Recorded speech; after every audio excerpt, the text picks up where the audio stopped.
Estamos morrendo. A morte biológica nos acompanha desde que propriamente nascemos, mas existem mortes que são semelhantes a suicídios assistidos pela própria vítima diariamente. Muitas vezes sem chances de despertar para um novo momento e fugir da lamúria da morte. Uma delas eu considero que seja a pior de todas. Existem 3 tipos de morte que eu, você e qualquer pessoa pode enfrentar durante a jornada da vida. A primeira delas é a morte física. Não me refiro à morte propriamente dita, a biológica, mas sim ao processo semelhante a uma automutilação. Everton, o que seria esta automutilação? Acredito que nem na Grécia Antiga o corpo tenha sido tão cultuado como agora.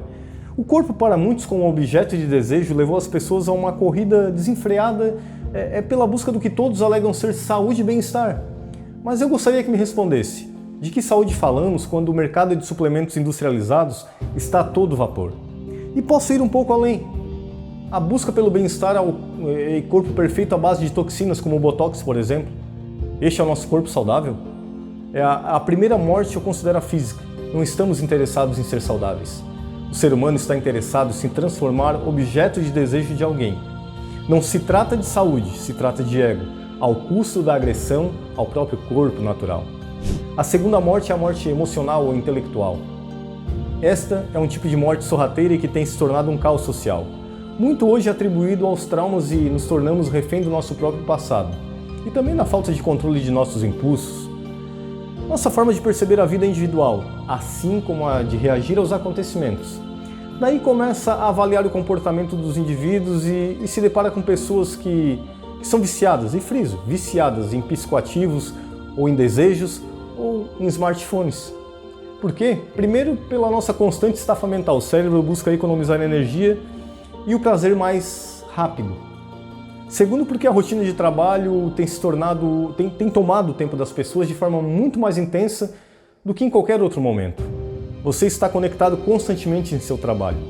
Ler um livro demora, ver um documentário demora, fazer um curso demanda tempo e muitos, ao invés de fazer, sentam-se para ver. Resumindo, vivemos um esvaziamento emocional e intelectual.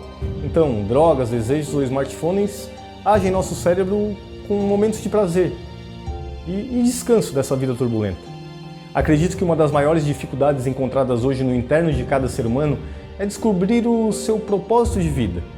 Mas como irão descobrir se ao invés de viver, assistem? E aí caminhamos para o que eu considero a morte mais mortal de todas. A terceira morte, que é a morte espiritual. Crer é uma decisão que exige do ser humano uma ação constante de caminhar junto, estar imerso, se alimentar da fonte. E não há quem consiga viver uma vida plena sem Deus. Deus é a fonte de vida verdadeira. Todas as religiões, todas, apontam para um Deus, mas costumo dizer que existe um Deus. Ou melhor, existe o Deus. O Deus que é o Criador e fonte de todo o poder. Não existe perdão sem Deus, não existe paz sem Deus, não existe amor sem Deus. Tudo provém de Deus, que é o único que concede ao ser humano uma vida plena. E é preciso compreender que plenitude e sucesso são coisas distintas. Já vi pessoas bem-sucedidas miseráveis e outras sem sucesso plenas. O espírito é o todo. Então, o afastamento de Deus é o que faz brotar o vazio no coração do homem.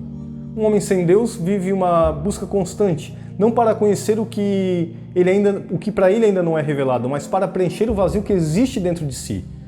O homem morto espiritualmente está morto para uma vida verdadeira.